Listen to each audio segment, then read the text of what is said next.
Hey, Clint. Hey, Julie, how are you? Good. You? I'm doing well, thank you. Good. Well, a couple more minutes here. Do you want me to pause the recording? Nah, that's okay. I think I can clean it up on the front end of the recording once I get it up in the cloud. Oh, well, if you have that ability, that's awesome. And we won't forget, will we? I mean, I can't promise that. Right. So is there anybody that we need to promote to panelists here, or are we the only two? There's 4 people here. Let's see. We're the only two so far. So far. Okay. Correct. You know, I was trying to log in through the link on my Outlook for my invite, and it was the incorrect one. Oh, really? So Was it's it different. the old invite that Eric sent, perhaps? Maybe so. Oh, okay. Yeah, I sent a new Maybe. one with an updated link. So, Okay. Is well, it? actually, this is a special meeting, so you should have received the updated link, hopefully.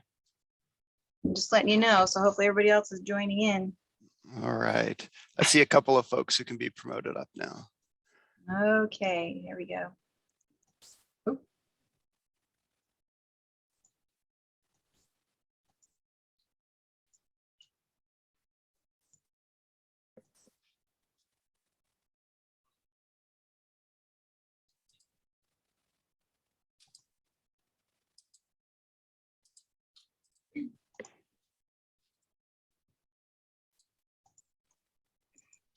Hi, Julie. Hi, Clint.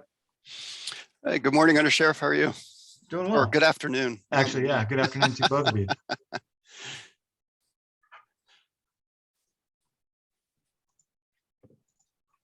Hello, everybody. Hi, Dan. Hey, Chief. Mark, hello. Tracy.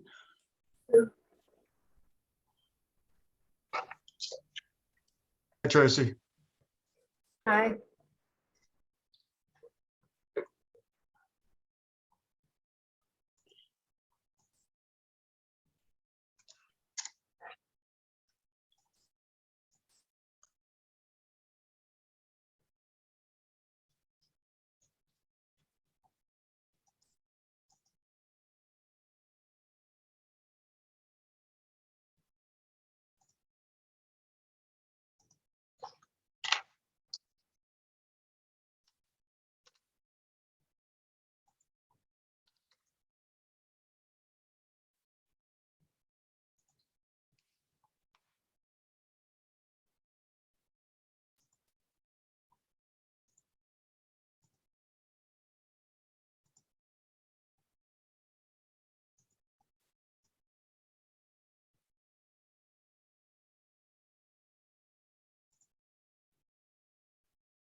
Give it just one more minute or so and then we'll get rolling.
Julie, do we have anybody else waiting panelists to get in? No, it looks like the ones we're missing are Garth Lewis, Mr. Miller, Jonathan Raven, Nolan Sullivan, and Laura Valdez. I don't see them in there right now, but I'll keep my eye out open for them in case they do come in. Just trying to play the numbers here to make sure we have a quorum. It looks like we do. We have 8, but let me make sure we have enough for the executive. Right. So we have Evans, Johnson, 2, 3. I think we have 5, so I think you'd be okay. All right. Well, with that being said, let's get this meeting started. Julie, will you do a roll call vote of the members, please? Yes, thank you, Chief. Member Evans? Present. Thank you. Member Jakowski? Present. Member Johnson? Present. Member Lewis? He is not present at the moment. Member Miller? Is absent. Member Nigel? Here. Member Olson? Here. Member Raven is, oh, you know what? He's in the waiting room. Let me go ahead and promote him.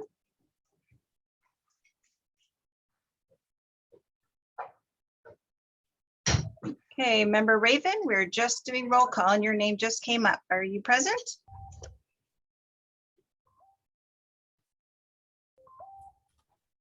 Is that a yes? Yes, present. Oh, thank you. Member Sullivan? Absent. Member Valdez?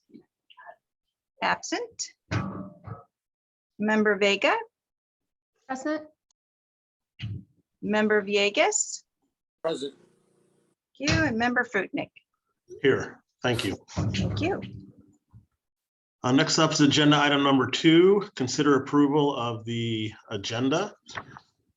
And I would like to note on the agenda now, Carlene had a great idea at the last meeting to kind of notate what is a full membership action item, what's an executive committee action item. So we're piloting that this time around to see if that helps. But with that being said, I hope everybody has had an opportunity to look at the agenda. If there's no changes or discussion, can I get a motion to approve, please? I'll move to approve. All right, Tracy first, is there a second? I'll second. Under Sheriff Johnson second. Can we get a vote, please? Member Evans? Aye. Member Jakowski? Aye. Member Johnson? Aye. Member Lewis is still absent. Member Miller? Absent. Member Nigel? Aye. Member Olson? Aye. Member Raven? Aye. Member Sullivan is absent. Member Valdez is absent, and Member Vega? Yes. Member Villegas? Yes. Member Fruitnick? Yes, Motion passes. thank you. Takes us to agenda item number 3. Just so we know, I believe Mr. Lewis is in the attendee waiting area. Is he under the YCOE communication? I believe so. Okay, I'll go ahead and promote him.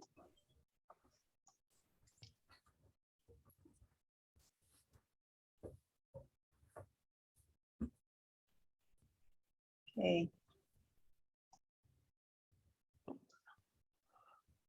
Apologize for that. I'm going to go back and vote yes on the last item. duly noted. Thank you, Thank you, Member Garth. Lewis. Bring us to number 3, authorize remote meetings. By finding pursuant to Assembly Bill 361, that the COVID pandemic state of emergency is ongoing and meeting in person would present imminent risk to the health or safety of attendees. And Phil, there's a little bit of a change. I don't know if you can maybe walk us through this just a little bit on this one. Yeah, sure. I'm happy to. So under Assembly Bill 361, there are 2 different ways in which a local legislative body like the CCP can authorize remote meetings. One is to adopt the finding that's on the agenda here, that meeting in person would present imminent risks to the health or safety of attendees. And the other, which we've been doing since last fall, is to find that local or state officials recommend social distancing measures.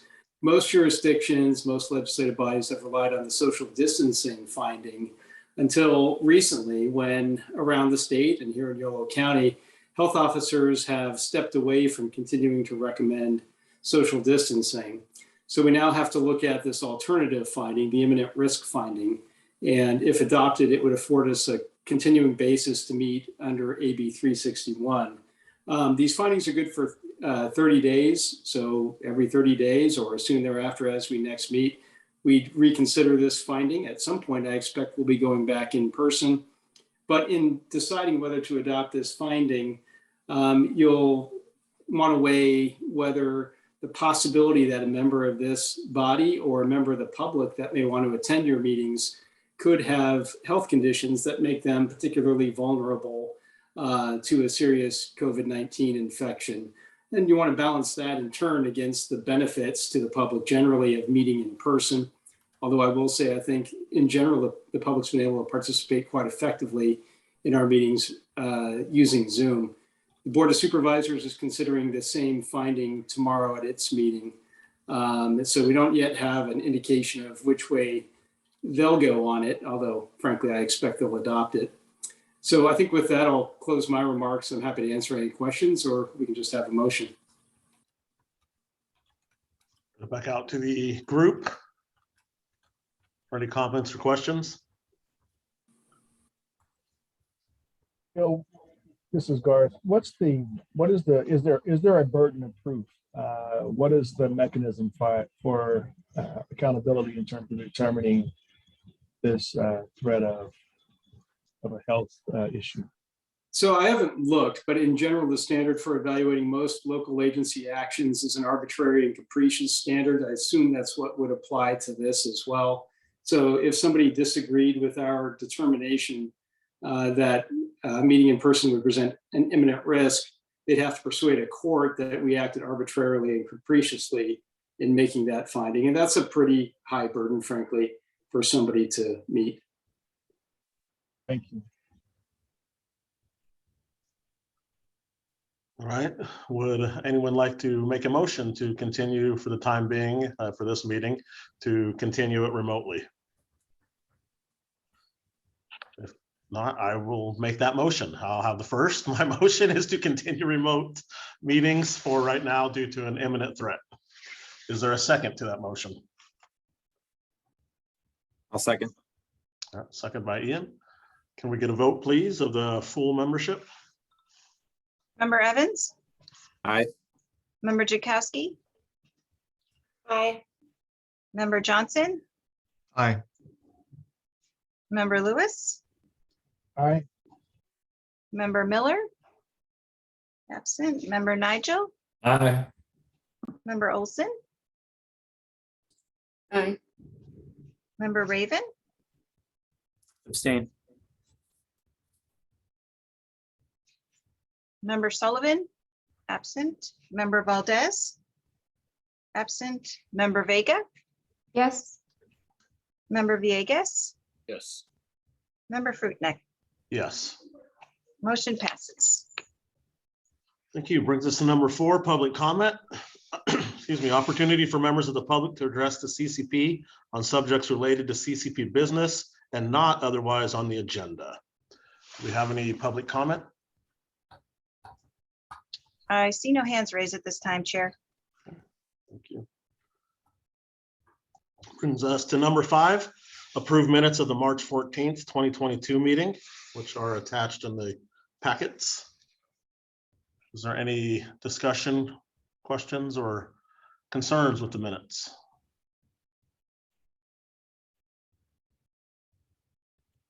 Not seeing any boxes light up. Can I get a motion to approve the minutes, please? So moved. Jonathan first. Is there a second? Villegas, second. All right, second. Vote for us, please, Julie. Member Evans. Aye. Member Jakowski, Aye. Member Johnson, Aye. Member Lewis, Aye. Member Miller, absent. Member Nigel, Aye. Member Olson. Aye.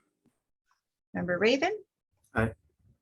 Member Sullivan is absent. Member Valdez, absent. Member Vega, Yes. Member Villegas, Yes. Member Fruitnick. Yes, Motion passes. thank you. Number 6, member announcements. Are there any member announcements that anyone would like to make? Ian?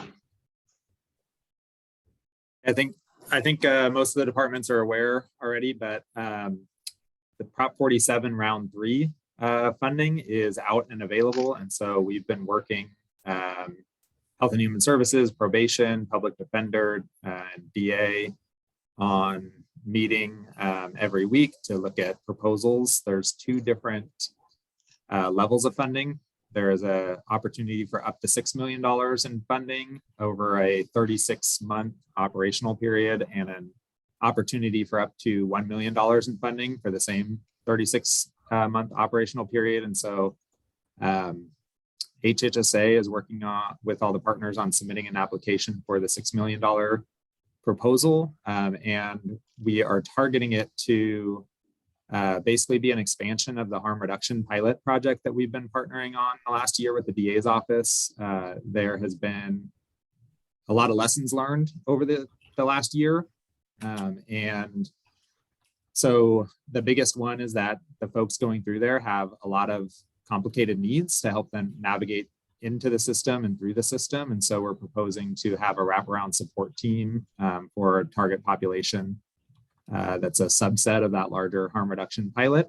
And then the DA's office is submitting a grant for the up to $1 million over 3 years. There were changes that went into effect this last January around misdemeanor competency treatment. That doesn't occur anymore. If somebody's found incompetent in a misdemeanor case, then they actually don't get referred for competency placement and treatment. There's options for diversion. There's options to refer them to assisted outpatient treatment or for conservatorship. And right now we don't have a diversion program for that population right now. And so the up to $1 million grant proposal is to provide a team to support those misdemeanor clients. It targets about 8 to 10 annually, looking at our Yolo County numbers. One of the requirements of the grant is to submit letters of support from affected departments. And so we're drafting some letters of support to send out to the various partners here in the CCP. I just wanted to put it on everyone's radar that those will be coming in the next week or two. The grants are due May 2nd, and we'll find out in July or August if we are awarded. And if so, we'll have to do a competitive bid process September to February, and then the program would launch in February or March of 2023.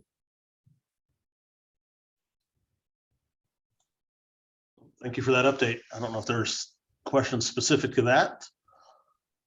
I did have a question.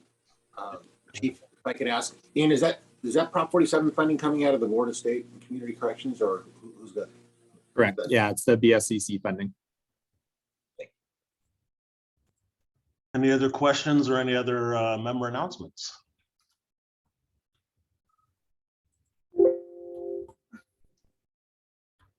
Jonathan, I don't know if your box lit up. I don't know if you had something or if that was just, no, okay.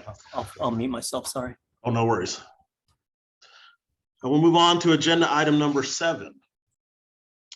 Consider contributing funds to implement diversionary housing project as planned, reducing the scope of the project, or not proceeding with the project. The original plan was for $1 million to get 2 houses here in Yolo County. The first plan was West Sacramento and Woodland. For various reasons, we were unable to land those 2 houses. And now we have a meeting coming up with the state on this coming Thursday, and they're kind of want Beth and I to explain to them where we're at with this project and what we think might actually be able to happen. So I wanted to bring it back to the CCP and kind of get our take on it and direction from the CCP. Now, we've crafted 3 potential options. And there could be other options out there as well, but these three seem to kind of fit everything. The first would be to allocate roughly $500,000 from surplus CCP funding to the project. Due to the housing market, there's just not a lot of inventory, and now to try to get 2 houses for $1 million and make renovations to it, we just don't necessarily think that's going to work with the original $1 million. So an option is to allocate funding from the CCP to it to a point of about $1.5 million, we think, for the 2 houses. So that's an option. Another option would be to go back to the state and ask them to kind of spec out what we're asking for and go from 2 houses for $1 million to see if they would be willing to change the scope and go for $1 million 1 house here in Yolo County. We don't know if they would do that or not, but it's an option that we could reach out and see. The last option that we proposed is, given the past challenges related to finding the properties and outreach, etc., would be to consider forfeiting the grant. Now, our timelines are getting fairly short. We need to have renovations underway by November 30th, 2022, if we do decide to continue to move forward. And we'd have to have residents living in the property by June of 2023. So just open it up for discussion from the group to kind of see where we might want to go with all of this. It looks like Jonathan, you're first. Thanks, Dan. So I'm not a fan of option 3 because we have a dire need for housing for this population.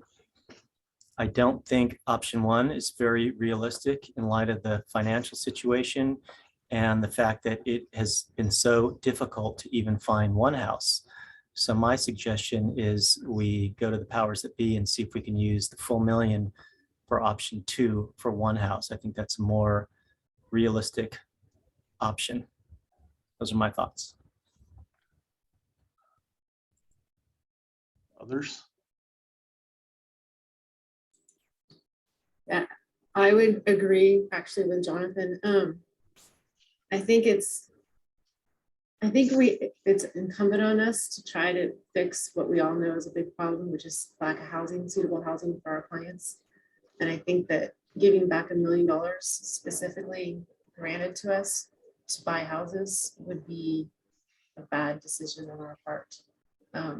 It is what it is. We're here now, but I do think that we should try to spend the money, buy a house, and do what we can do to fill the needs of our clients. So I would agree with Jonathan and go with option B of those 3.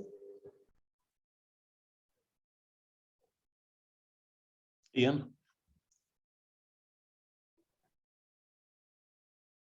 Yeah, it pains me to not go with option 1 because I think we all know that we need lots of housing, but I also agree with Jonathan and Tracy, and I think the reality of landing 1 house is a big enough feat in and of itself by November of this year, and the prospects of trying to land 2, and having recently gone through this over the last 2 years with the other grant that we ultimately had to return, I think if we can put all of our efforts into 1 house and make that come to fruition, we will be better than we are now, and it'll allow us to focus those resources towards 1 property and 1 community versus multiple properties and multiple communities. I know that's a tall task right now, given the current landscape and given staff capacity. I would also recommend option B.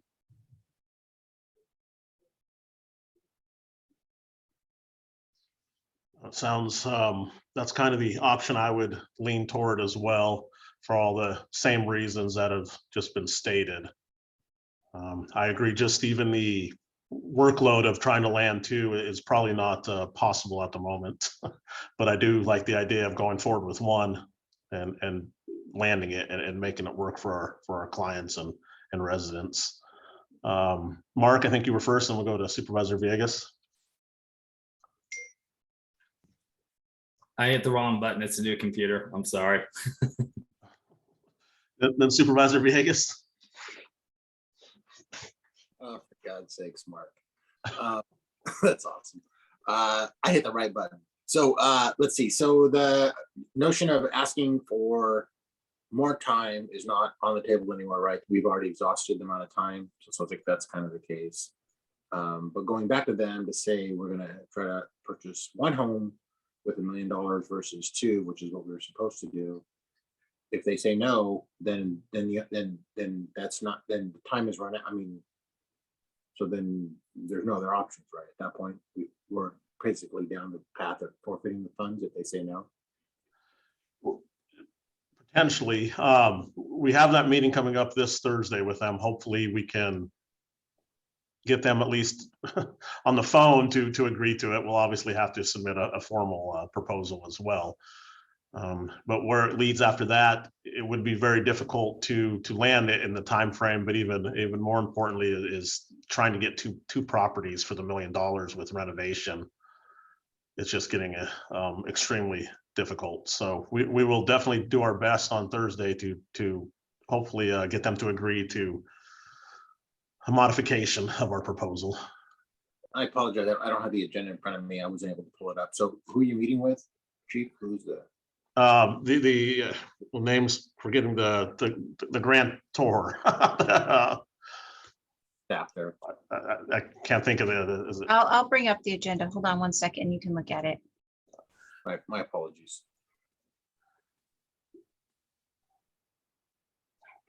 I believe it's the Visionary Housing Project. Oh, that's not it. Yeah, it's The California Health Facilities Financing Authority. thank you for the save, Ian. Yeah.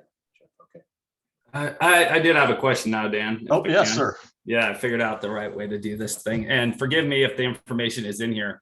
I know those are buying houses outright. There's no way to use that just for the down payment and carry a mortgage on it for a little bit and have other funds to cover the difference, because it seems like buying two houses for $1 million is tough, but that would be a chunk down on two houses, or at least buy one and the other one, and then maybe using ongoing or identifying other funding to pay for it, like a mortgage.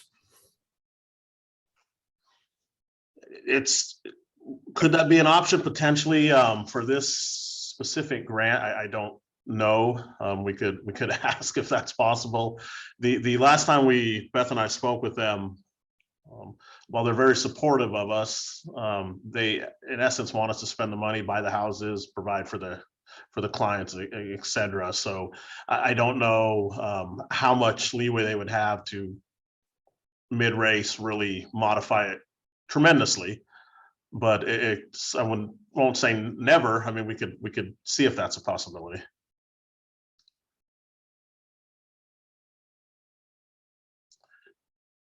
With that, Julie, is there any public comment? We'll open this agenda item up to public comment. I see no hands raised, Chair, on this item. Thank you. I'll turn it back to the CCP for further discussion or a motion if someone would like to make a motion, and this would be a vote of the executive committee.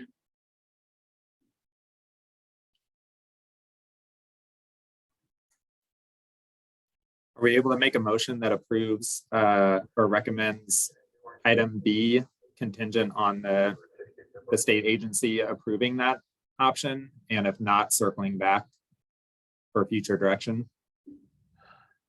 I think we can have that motion. And I know we have another meeting set up for May 9th. And so we should have an answer at that meeting. And if they don't agree with our motion B or option B, then we can get further direction from the CCP at that point. Chief, can I ask one more question? Or yes. Fill up your motion, or maybe whatever procedurally you need to do. I guess the question I would ask then is really try to leverage in the meeting, or understand the degree of flexibility that they have. I mean, they don't want the money back any more than we want to give it to them, right? And it's more work for them to administer these funds once it's been awarded, and then the time's run out, and then they've got it. And so I guess as part of the motion, or as part of the direction to maybe really tease out to what degree do we have flexibility with these funds? What are some other creative ways in which other communities have used these funds, or are there other ways? I know that they have to be careful with that because there's parameters with which they awarded these competitive funds. But because there's all kinds of creative new ways in which folks are being housed, right? I mean, there's all kinds of mobile units and tiny homes and all kinds of other stuff that's happening in communities right now. So I just want to know if there's any creative flexibility left in the grant framework when you come back in the event that you can't do what we want to do. Great ideas, and we'll make sure we ask those questions for sure. So Ian, do you want to recapture what your motion would be then? I didn't see Phil come off mute, so I assume my motion would be okay. So I would make the motion that we approve the direction of item B, which is to ask for approval of going after one property for the $1 million. And if the state agency CHIPA says no, then it's brought back to the CCP to decide between option A and C at that point. All right, is there a second? I'll go ahead and second Ian's. Okay, we have a first and a second. Julie, can we do a vote of the executive committee, please? Yes, I'm sorry. Who made the second on that? Johnson. Thank you so much. I was looking, couldn't see. Okay, okay, Member Evans, Aye. Member Johnson, Aye. Member Miller is absent, Member Olson, Aye. Member Raven. Aye. Member Vega, Abstain. I'm sorry. Abstain, Oh, please. abstain, okay. Member Fruitnick. Yes. Motion passes with 5 yeses, 1 absent, and 1 abstain. Thank you. Brings us to the next agenda item, number 8. Approve the use of up to $5,000 in CCP administrative funding for public meeting facilitation assistance to inform the update to the CCP strategic plan, and then also discuss dates for public meetings. Our next agenda item is going to be working on the strategic plan. And at the last meeting, we've decided as a group that we would hold public meetings remotely. And with that being said, we were kind of game planning what that might look like. Now, over the course of the last summer, the probation department held 2 public meetings via Zoom on future uses, potential uses of the juvenile detention facility. And we had them facilitated by 2 different groups. And it really worked out well to, I did the presentation, did the slideshow presentation, but the facilitator kept the group moving, kept us on task. We also had help with the technology aspects of it, the breakout rooms, the translation to Spanish, the post-meeting surveys, collecting all the data, etc. And we believe if we were going to hold up to 2 public meetings for the strategic planning process, that it would come under $5,000. So the ask would be to approve up to $5,000 from the administrative funding of the CCP. So I throw that out to the group for discussion and comments.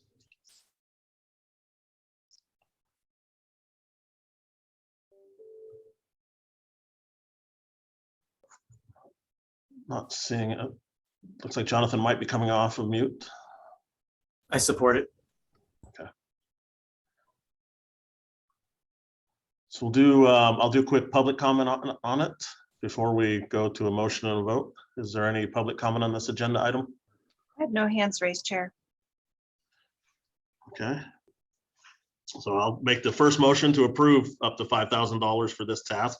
Jonathan, sounds like seconds that motion. Second. All right. With that being said, can we get a vote of the executive committee, please? Member Evans? Aye. Member Johnson? Aye. Member Miller? Absent. Member Olson? Aye. Member Raven? Aye. Member Vega, Yes. Member Fruitnik. Yes. Motion passes. All right, brings us to number 9, receive status update. Oh, let me reopen number 8. We'll bifurcate it at this point. And we can do it in agenda item number 9 as well. With the public, well, let's open number 8, excuse me. With the public meetings, it's going to be imperative that we get them on our calendars and the public's calendar ASAP. And so open the discussion on timeframes. I'm thinking, probably July or so might work. By the time we do enough public outreach and notice everybody. I would assume we should probably have one during business hours and one later in the evening on a different date or so, like maybe a Tuesday at 3 or 4, and then a Thursday night at 6 o'clock or something to that effect, just to try to get as much participation as possible. I'm not set on any dates or times yet, so I open it up to the group to discuss that. I don't know if we can decide on a day or two today, or if we need to do some sort of doodle poll or other options. Again, I turn it back over to the group for discussion and thoughts.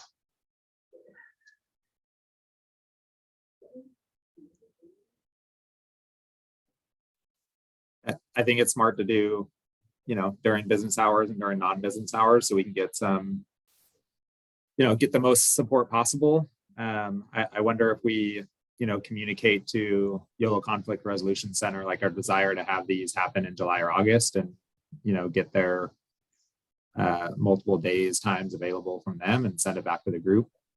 Kind of go from there, since we're a few months out.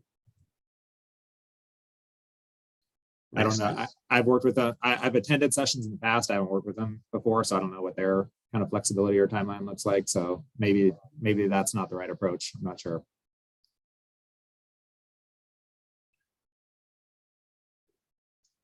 Phil, can I ask you a question? Hopefully, not putting you on the spot. Can the CCP do an internal doodle poll of members, or is that not? Yeah, I'll allow it. Okay.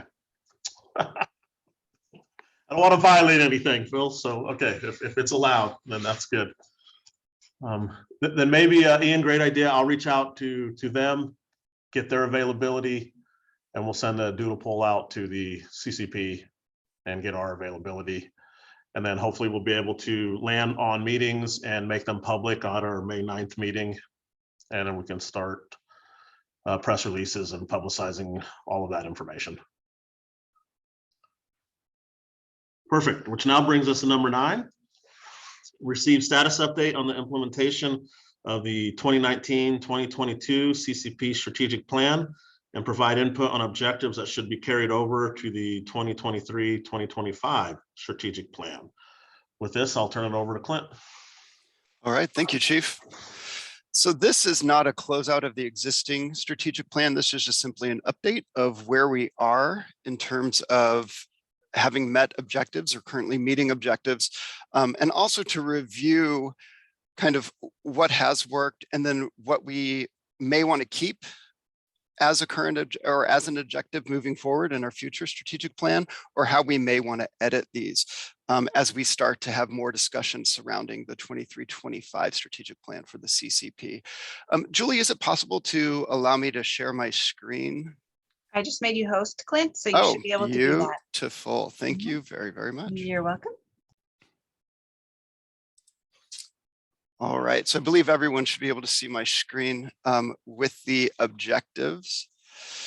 And so what we had talked about, Chief and I had talked about, that may be the best process for this, and we can always shift it and change it as we move along, is to use this meeting to kind of look at each objective, how they tie into each specific goal, review that objective, review that action, and then discuss the updates that have taken place. These updates are from some departments, not all departments. So this is a rolling item. As updates become available to me, I will add them to this master document so we can track all updates to the existing strategic plan. There are 3 goals in the strategic plan, and I sent that out with the agenda as well. So with this first objective, it ties into goal 1, ensure a safe environment for all residents and visitors by reducing and preventing local crime and reducing recidivism. So the first objective 1A is work to build a comprehensive continuum of substance abuse services and improve mental health and substance abuse service provision. So there were some updates that were offered back in August. Recent updates as of today, it was an objective that was related to starting a VA specialty court. The action was to identify the number of vets to see if there was a critical mass to warrant creating a court related to veterans. And this is that first action. There are 3 different actions to meet this objective. So I don't know if there's any discussion that needs to take place around this or any comments surrounding this objective.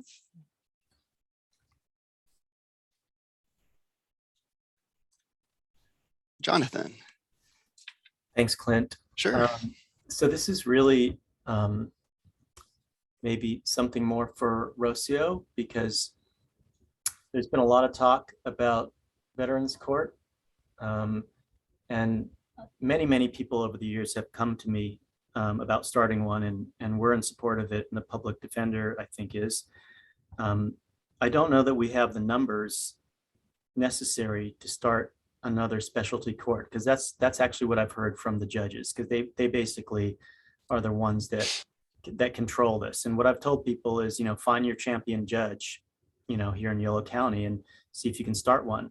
We would support it, but I know that it's challenging for the judges with all the other assignments to have numerous specialty courts. So as of now, that's what we've been hearing from the court. And I think if that's something we're interested in, we can certainly engage the PJ and see if he has any interest or what his thoughts are. Thank you. And that is the case. As you know, there are certain courts where we're actually taking volunteer judges that have been retired to cover some of the cases. So it is something that probably is best brought up to the PJ and or Sean. All right, I see Tracy.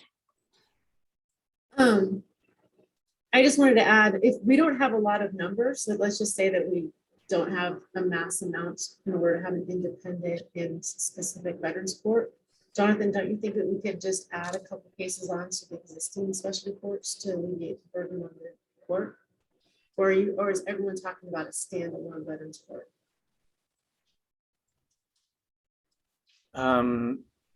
I think we could, but that's more of a decision for the judges, in terms of their schedules and, but I mean, we could, we would put the resources behind it, but again, it's juggling all these different things for the bench. That's challenging, I think. So Rocio, we have the district attorney's office, public defender of the courts meet, was it monthly, I think? Do you want us to put this on calendar? Jonathan goes to those meetings, I go to those meetings. Is that the suggestion?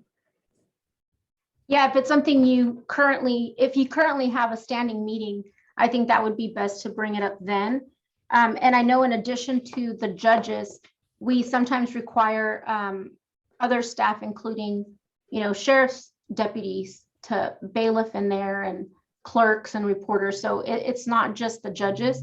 And that's why I think Sean and the PJ would have to be involved and discuss it together. I think if we're going to do that, it would be much better to have a recommendation, or we would be doing this on behalf of the CCP rather than Tracy and I just going in. So if the CCP is interested and we want to go to the judges, PJ and Sean, on behalf of the CCP, we can do that. And maybe even, well, Dan, you probably would be at the table anyway.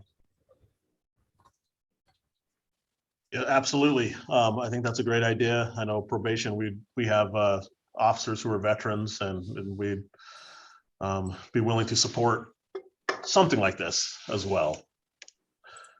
So it sounds like potentially we can make an ask of the PJ on behalf of the CCP, and then we'll set up a meeting to discuss. So we can, I'll do that. I'll do the initial outreach, and then we'll go from there, if that's okay with the group.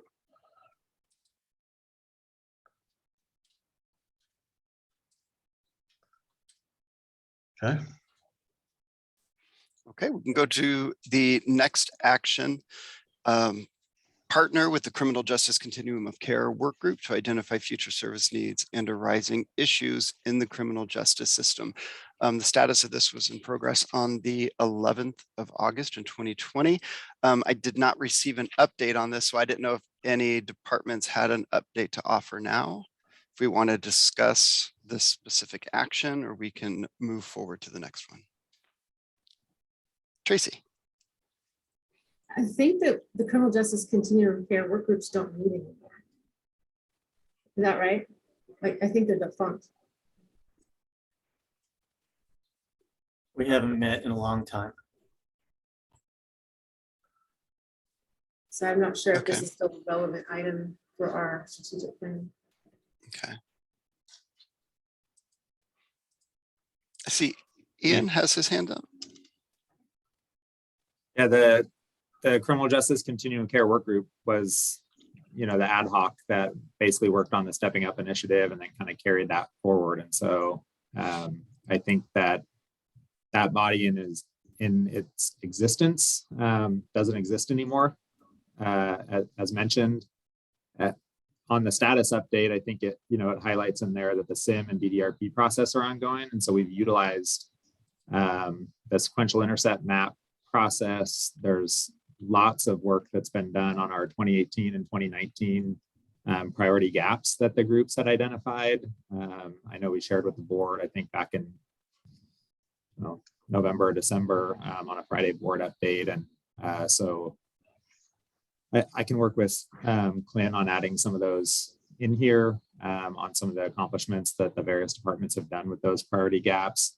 The DDRP work is ongoing. We've had, we've had 3 targeted work groups over the last 6 months with various departments on reentry process and coordination, the misdemeanor IST changes. And I know I'll probably be reaching out to some of the other departments in the next month or so after Kevin and I can meet about some documents. He's worked with some of the other counties with DDRP. For those folks that aren't as familiar, he's working in 9 other counties as part of that project right now. And so he's developed some pretty comprehensive documents around how to bring the behavioral health, housing, multiple kind of needs components, looking at recidivism and risk assessments through the ORAS together to create a comprehensive strategy moving forward. And so I want to meet with him a couple times. The hope would be we can look at what he's done there and then bring a draft to probably this group and see if we want to create some targeted meetings later in 2022 around that. Because I think it highlights, our earlier discussion today around housing needs and this population and some of the work we've done, continuing to build on that. So Clint, maybe you and I can touch base offline, or you can send me this document in like Word. I can populate some stuff ahead of next meeting for the group on that, and can also send out to the larger group the 2018, 2019 priority gap work that's been done.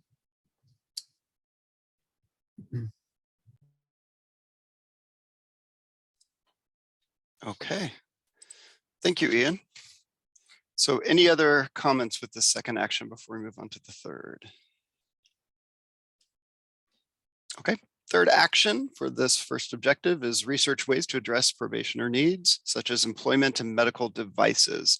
So update to that is CCP funding set aside for vocational development services, job training survey voluntary completed by 182 clients to narrow down interests. Crisis Now program is under development, co-responder mental health clinician supporting sheriff and probation as well. Any other updates to this particular action item?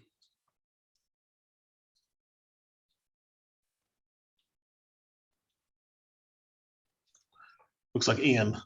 Okay, Ian. So we have 5 total co-responder clinicians now. We have the one with probation sheriff, but we also have 2 in West Sacramento, 1 in Woodland, and 1 in Davis. We're actually going to be adding a 6th here pretty soon. The City of Woodland got a grant to help fund their portion of a 6th co-responder position. So we'll be adding a 2nd to the City of Woodland pretty soon. And then I don't know if we want to capture it here or not, because it's not specific for probationers. It's not funded by CCP, but we launched the mobile medicine program with funding from Dignity and Sutter. Communicare operates that program. And so, you know, they're out and about in the community in homeless encampments, at, you know, motels throughout the city, working in the shelters. And so I know they come across folks that are on probation from time to time. It's not a targeted program for probation per se, but it absolutely is kind of a front end preventative medical response. So up to the group whether we add it on here or not, I would say. Tracy. This might be a little nitpicky, but I'm just trying to figure out, our objective is to build a comprehensive continuum of substance abuse and mental health services. And then our action item is to do employment. So are we in the right, does that go in a different category perhaps? Or, because when I first saw research ways to address probationers' needs, that's very broad. And that's why I looked at the objective, and really the objective is supposed to be about treatment services. I'm just wondering if we need to reallocate that action item somewhere where it's more directly in line with the objective. Just an observation. No, I was wondering the same thing, Tracy, when we were looking at it. I think when we look at the original strategic plan document, you know, these 3 action items were the action items under this objective, which seems a little odd, you know, given the objective is around substance use and mental health. So I don't know. I mean, to your point, I don't know how we reconcile that at this point, or if we, you know, work on kind of completion and wrapping up this, and then in our new development of the 2023 to 2026 strategic plan, we just make sure our action items or strategies or tactics line up better with our overall objective. Right, and I'll take notes here, as you can see, just kind of denoting comments and conversations taking place around these. So when we do move forward to develop the strategic plan for 23-25, we'll have some of these comments and notes in place as we start to narrow in on existing or new objectives. Supervisor Vegas. Thank you, Chief. Yeah, at the risk of sounding nitpicky as well, but typically the objectives have very measurable components embedded in them. So it just to add to that flavor. So going forward, I mean, I'm just used to having an objective to have it, you know, doing this by this date with these numbers, so to speak. So it has a more focused cover. As we continue here, there's, in hindsight, there's a lot of things that I think we'll want to change moving forward to the next strategic plan on how we did this one for sure.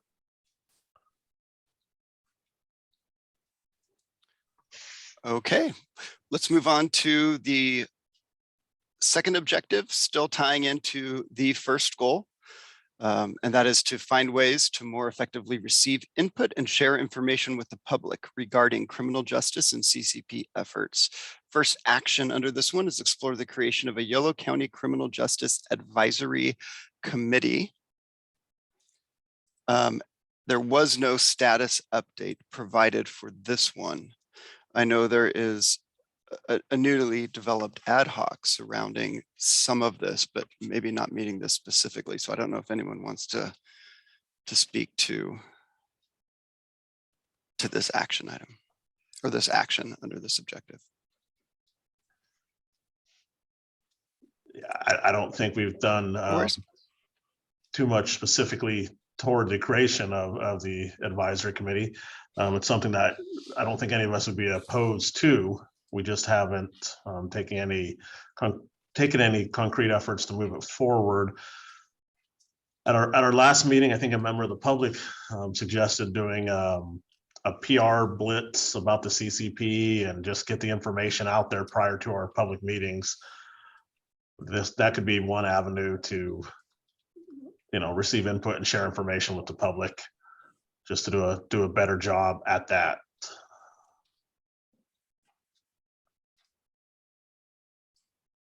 Okay, no other comments. We can move on to the second action, organize a list of criminal justice and treatment organizations and begin giving updates from these other organizations. Updates for this one, some providers cataloged as part of SIM project, probation working on developing a list of their adult programs and services, similar to information and comprehensive multi-agency juvenile justice plan for youth, and 211 YOLO may be a resource depending upon intended goal. Any other comments relating to this? I thought the results first initiative category or cataloged all of our treatment programs. Did they not do that? I'm looking at Dana, but you can't tell because one's in. No, I heard parts of that. I thought first, our results first, that organization that came in and did that study, I thought they cataloged everything, all of our treatment programs. Did they not do that? They did the CCP funded treatment programs. When I was looking at this action item, I was, almost like on our juvenile side, we have a comprehensive plan that kind of catalogs everything in the county for services. When I first looked at this just last week or so, or not first looked at it again. In my mind, I was thinking more that direction. But I do agree with you.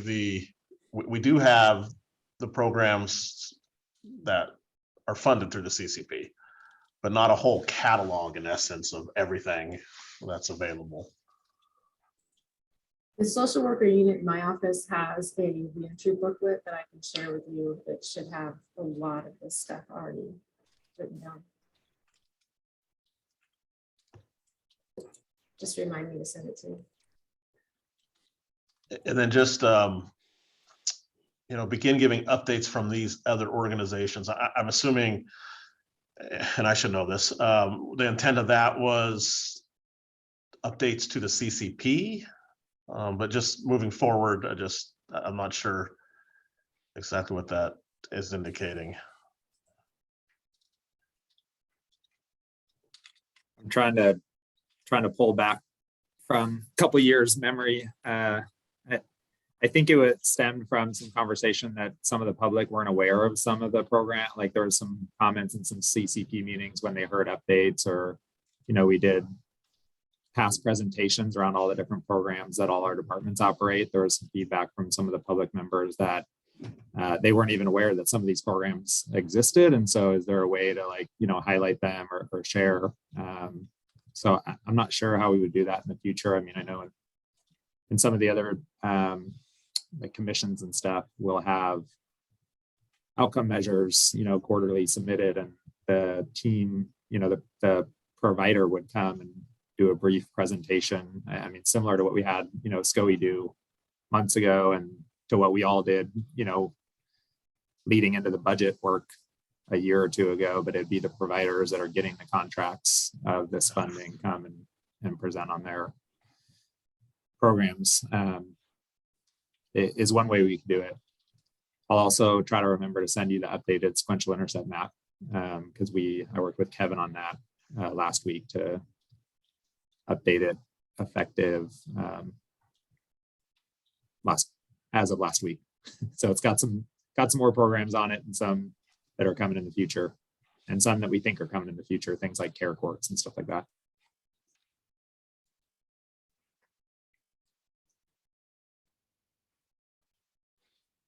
All right, any other comments on this one before we move forward?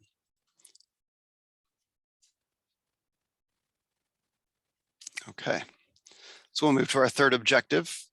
Under goal number 1, develop an integrated justice and behavioral health data sharing platform, which will increase information sharing and coordination among law enforcement agencies and behavioral health partners. First action under this one is work with CRAM to create a criminal justice IT plan to coordinate data management efforts. Status update is DDRP has forwarded this effort to some degree. Any other update or comment? Yeah, I don't believe CRAM is in existence anymore. Off the top of my head, I forget what that acronym stood for, but it was the IT group in essence of the departments working together. But I don't think they've met in a while.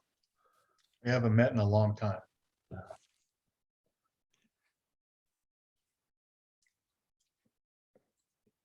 Okay. So no other update. I'm taking it. We've made steps. We've attempted steps to satisfy this in the past. We just continue to run into certain data sharing issues, etc. But with Kevin O'Connell working with us, it seems that we've taken some steps in the right direction. And I look at the latest recidivism study and some of the things we've done. It has gotten easier over the last couple of years to work together and pull some of the information, but there's definitely not an integrated data sharing platform. All right, next action is research and interview other agencies regarding their data sharing projects. Update to this one, other counties were consulted. IT found their methods not compatible with our current systems. Confidentiality continues to be a hurdle. Ian. So at one point, maybe we need to check in with Lee, but at one point I know there was an ask to county ID around getting just cataloging all the different criminal justice IT projects that were going on, because I think there was like the court portal at the time, there was Law Suite, 3.0 or whatever you guys are on, now with Law Suite. There was the DDRP work. I don't know if Commons was even in the pipeline at that point with the DA's office when that request went out, but I think it would be helpful to see if Lee's team has that on their radar. And if not, I don't know if we can make that ask again. I know Kevin, as part of the DDRP work, put together a data management plan for the work that he's done to continue. And we've shared that with Lee. The thought around that would be, we're going to have Kevin for probably all the way through 2023. Not sure how much longer past that, but to work with either the CCP or IT or both on, figuring out a way to keep what Kevin has built ongoing, and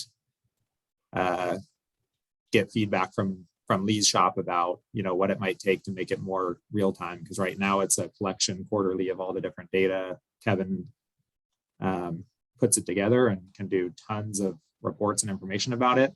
But he believes there's a way to fairly easily make it more real time, rather than being this kind of quarterly look back periodically. So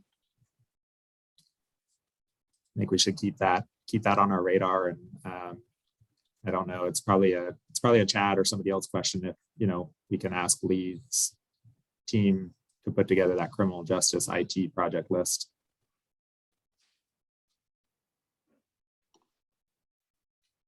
Yeah, it's reasonable on my end. He can put together those systems and current review of what we have out there.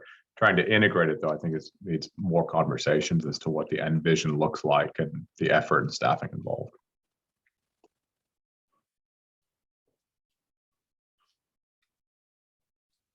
All right, our next action is decide on the best system design approach to Yolo County and hire a consultant to create project plan and RFP for data sharing.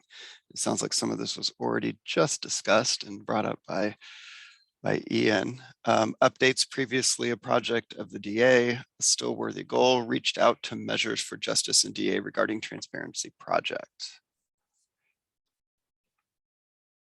Any other updates or comments surrounding this one?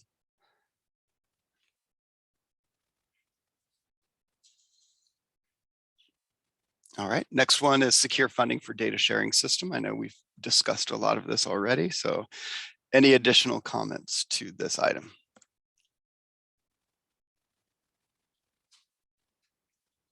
All right, I don't see hands raised.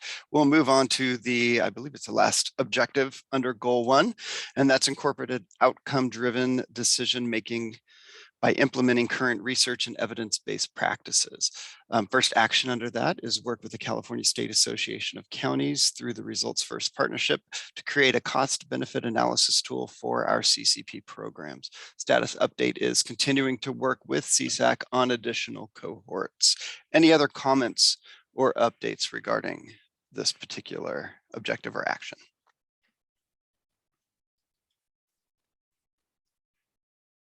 All right, next one, implement evidence-based contracting. Update to that one, domestic violence evidence-based pilot project implemented. And a question out there for others, are there CCP programs that are not evidence-based? Are all of our CCP programs currently being used evidence-based, or are there any out there that do not have an evidence-based component? If we know. So that is a good question. Scrolling through in my head, I mean, I don't know, Clint, we'll probably have to get a list of everything and Sure. go down. But through our previous programming with CSAC and others, I think it was all vetted with the clearing warehouses and making sure that it was.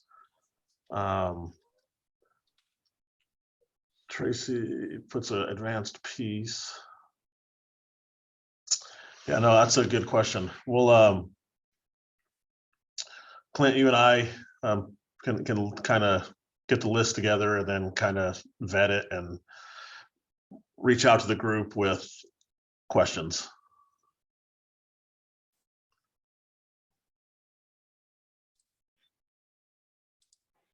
All right. Any other comments or updates on this action for this objective?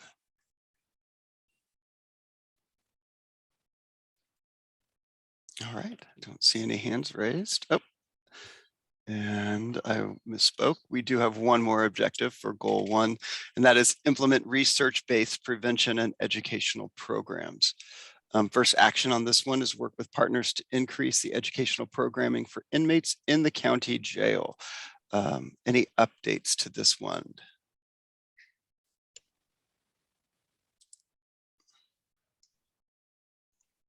We're looking for completion of the jail portion earlier than expected. So we're looking at early November with access to that is as easy as early December. So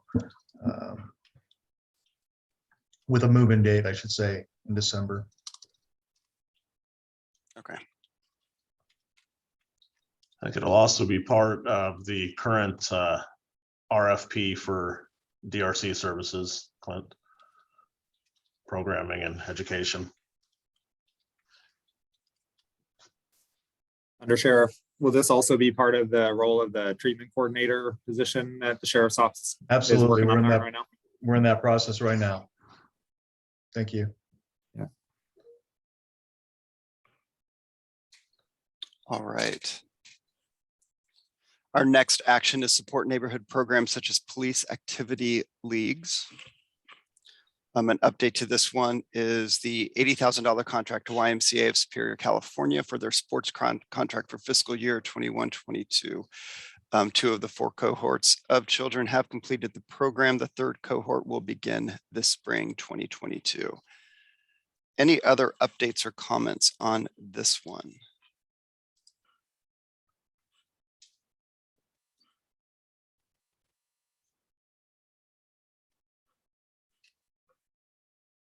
Okay, we can move on to the next action.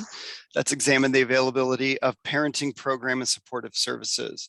And then no change in the status due to COVID. So any other updates?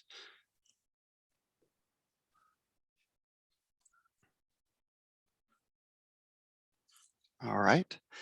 Next one is evaluate the school to prison pipeline reports to determine effective areas of intervention. And I know there was a white paper presented to the CCP a while back, specifically surrounding this.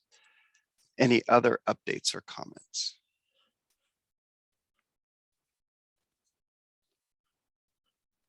All right, next one, explore and identify best practices and prevention programs utilizing the family model. Again, white paper presented to the CCP a while back on this one. Any additional comments? I would, this is, sorry, going back to the evaluation, I guess both white paper items.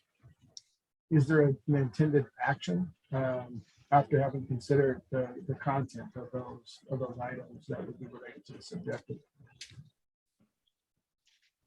Well, that's one of the issues we are suffering from with this strategic plan and need to address, like Supervisor Vegas and some others were mentioning earlier, to have the actual goals and timeframes. And okay, we've done this item. Tracy's team presented some research and white papers and did a great job of that. We sent it out to the CCP, but then it begs your question, Garth. Okay, then what?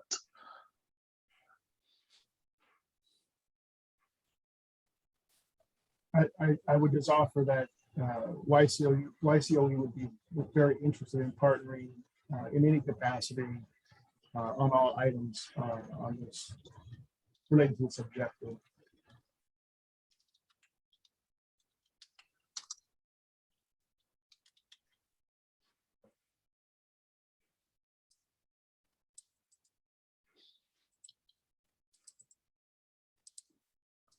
All right, any other comments? I would just recommend we can redistribute the white papers. I mean, it almost emanated from my department, so clearly other people might want to have input, and then that can inform what we do next.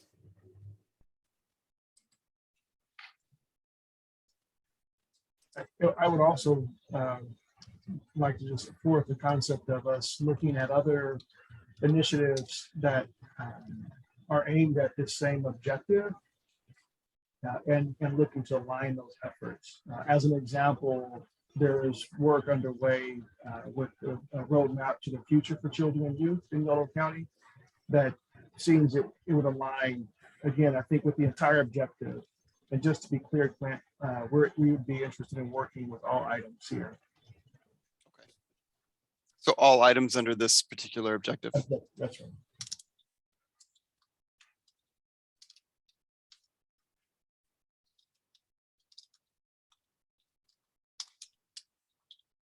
All right.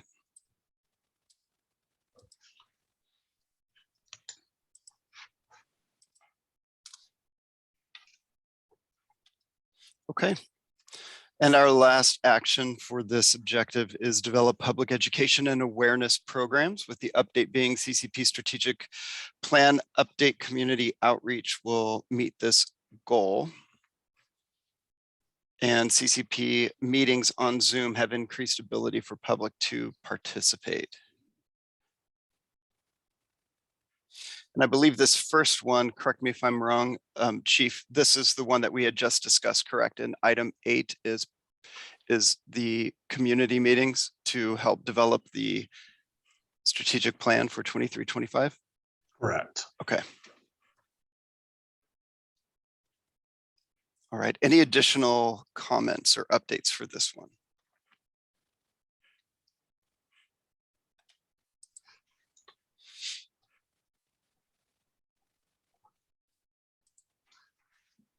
Okay. So Chief, do you want to move on to the second goal, or do you, what are your thoughts? I know I just want to respect everybody's time. I know we're getting close to the end of the meeting. We still want to open it up to public comment. I don't see anything, but if you want to keep moving forward with this current process, we can. Or do we want to open this up for a wider discussion?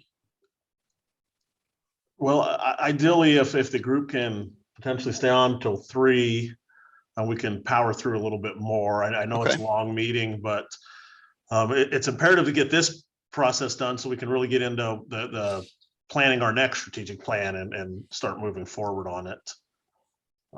So I wouldn't mind, we'll run till 3 o'clock if that works for everybody, and we'll try to power through what we can in the next 20 minutes. Okay. Sounds good. I do not see a 2A objective right now in this document. So we're going to move to 2B, and I'll make sure 2A gets placed back onto this document as we work forward. So objective 2B ties into the second goal of the strategic plan that exists, restore victims and the community and hold offenders accountable. I know there was some edits surrounding the language so we can address some of the terms that are used for future strategic plans, but as it exists in place, the objective for this particular goal is implement a probation case management system, with the action being complete phase 3 of the probation case management system. I show this as being complete. Any other comments surrounding this objective or this action? No, this one's complete. Okay. Move it along. Objective 2C is reduce failure to appears in criminal courts. The first action, collect baseline data on FTAs in Yolo County. The current update is requesting data from court. Any additional comments on this one? Okay. Next action is create a list of actions that will potentially reduce FTAs, analyze best options, track progress of implemented actions, and implement new actions that reflect best practices. Status update being text notification pilot begins in April of 2022. Early representation project to reduce failures to appear in court by those cited for misdemeanor offenses. And I see Tracy, you have your hand up. Right. That status update came from me, so I just need to clarify it. Early representation project has been in place since right before COVID. That was where we sent text reminders to those cited for misdemeanors in the effort to get them to come to the arraignment court dates. That's going to go away because in April of 2022, roughly, the court's going to start doing that. The court's going to start sending text reminders to everybody. Kathy Berger told me tentatively April 15th, although I don't think that was a hard start date. I don't know if Lucia knows a better start date, but that's early representation project is going to be replaced by the court notification system. All right, thank you. Any other comments or questions as we move forward? Okay. Objective 2D, expand the use of restorative justice programs, with the action being continue to expand neighborhood court to include more offenders. Didn't receive an update on this one, so if anybody has an update or a comment to provide. Yeah, so the name has been Jonathan. changed to the Restorative Justice Partnership. And we are now admitting 10% of our felony filings into the program.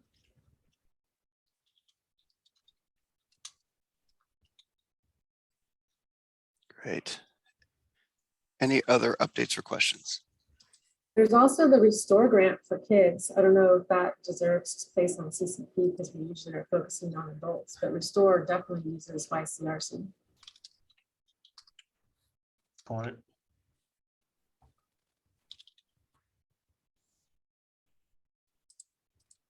Okay. The Steps to Success program ended in August of 2021.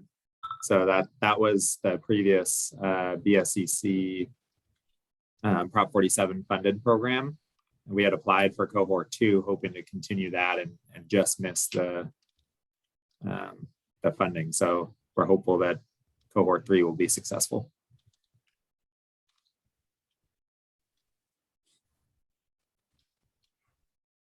All right, next action is research other restorative justice programs. Update being continue to include a restorative justice component in all specialty courts, restore program to resolve pending juvenile criminal cases without receiving a conviction. Any other updates or comments surrounding this?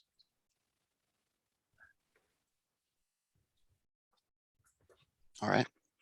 And sorry, Clint, Oh, Jonathan, sure. on that last one, on the neighborhood court one, is JAG expansion something we would want to capture here?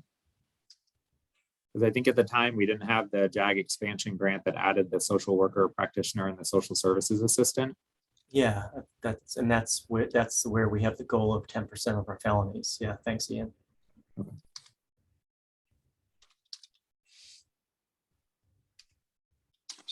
All right.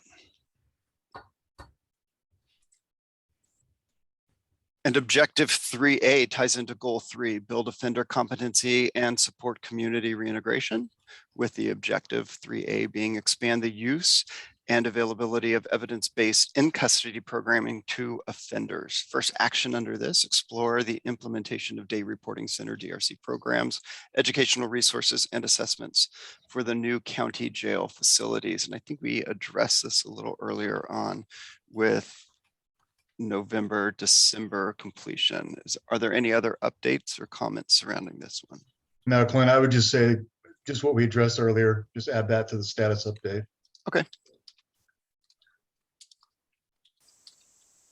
All right. Next action, create an adult reentry strategic plan. This is in progress. There was an update in August. Any update for now or any comments surrounding this one now?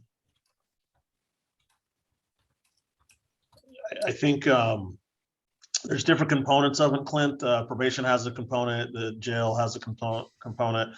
I do think there's work to do to kind of streamline some of everybody's different roles and making sure we're not overlapping. And, you know, when I look at it as a true reentry strategic plan with all the partners, I think there's some work to be done in that area. All right. We had talked about, the district attorney and my office had talked to the board about an office of diversion and reentry. So maybe we put that on there as something to explore, and that could help centralize the strategic plan for reentry. The CCP also approved in August the treatment coordinator position for the sheriff and the reentry kind of discharge planner position for health and human services. So we're working on hiring for that position. There's also been part of the CCP's medication assisted treatment approval added a position that will help with reentry for the medication assisted treatment population that WellPath is serving. They're currently hiring for that position. And then we also are working on finalizing the Department of State Hospital jail-based competency treatment contract. And part of that has some reentry support for WellPath staff in there.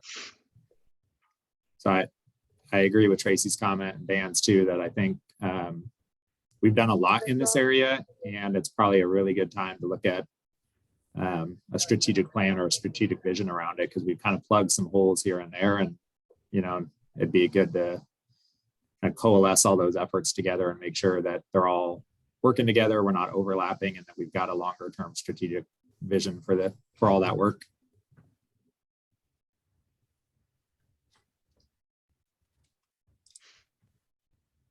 All right. Next action is incorporate expanded inmate programming and the new jail projects.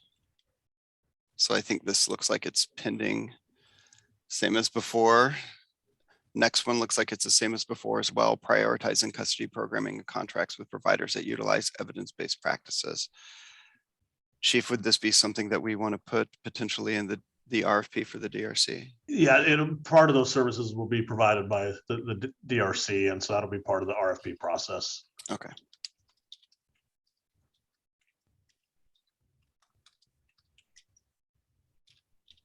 All right. Any other comments on this objective or action?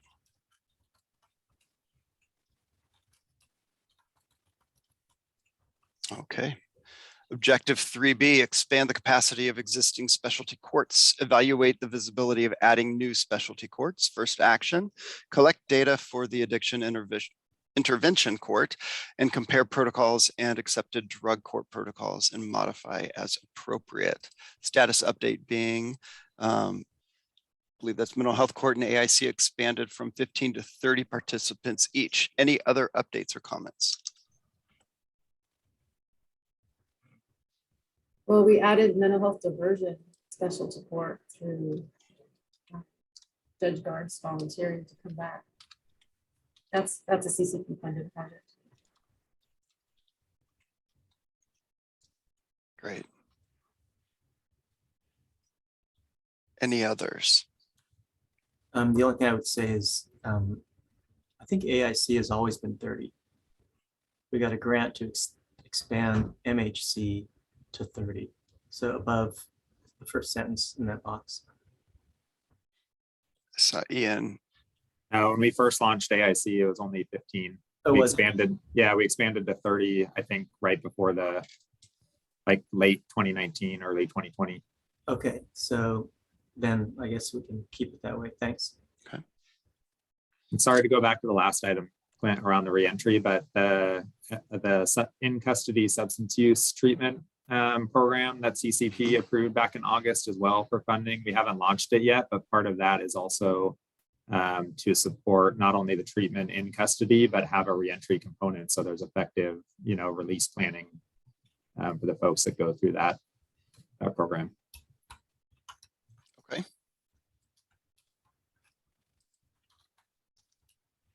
All right, I will go back and I will listen to the recording to add that in specifically. Thanks, Ian. All right, next action under objective 3B was perform gap analysis of specialty courts that have not been implemented, like Veterans Court, DUI Court, Reentry Court. With the update being given potential low numbers and impact to the court, additional analysis is needed. Mental health diversion with CCP funding, and I know Tracy just mentioned that one as well. Any other updates for this one or comments? What is that meant by given potential low numbers? I think it probably meant like our veterans court. There's a need for it, we know, but we don't know how many per year would be going through the specialty court, et cetera. Okay, I see now. It says not yet have not yet been implemented. Okay, thanks.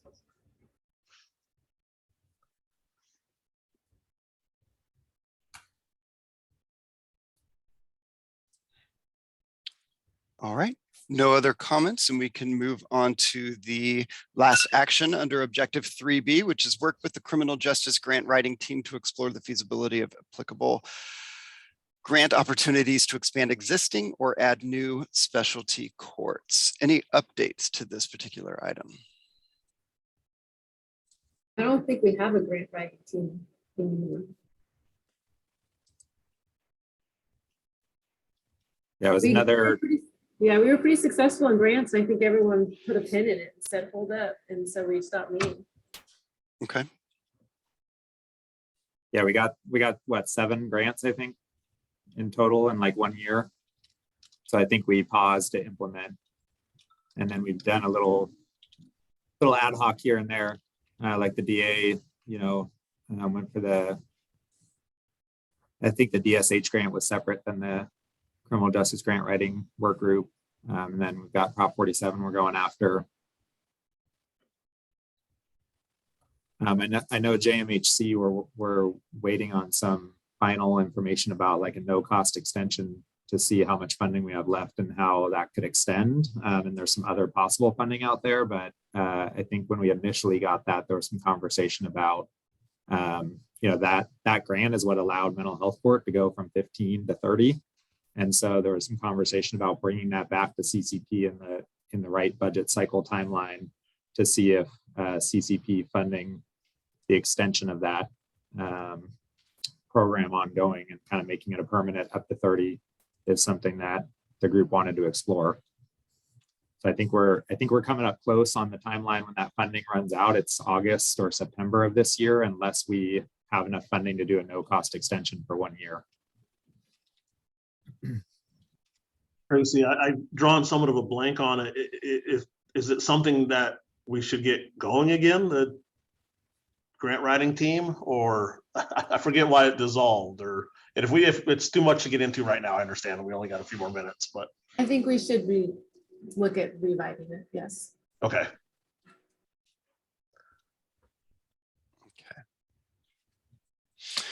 All right, 3 minutes left. Do you want to move forward, or do you What want do to we have see- left, Clint?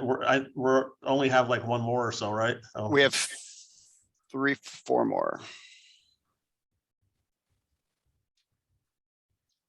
We have, Yeah, let's try to bust through. I know we're dropping off too, but we still have a quorum. okay, Does it?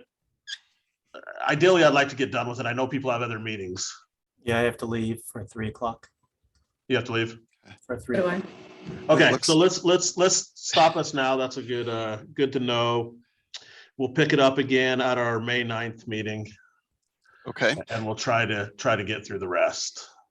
all right. Phil, did you have a Yeah, comment? I just want to remind you to do public comment before we conclude. Sure, sure. Perfect. Let's open it up to public comment if there is any. Julie, do we have any public comment? I'm not the host, but Oh. let me see here if we have anybody. It doesn't look like we have any hands raised, Chair. And Clint, you're not seeing any either? No, there are no hands raised for Okay. public comment. Well, let's adjourn the meeting. I appreciate everybody's time and going through this, and we'll pick it up at our next meeting in May. Thank you, guys. Everyone.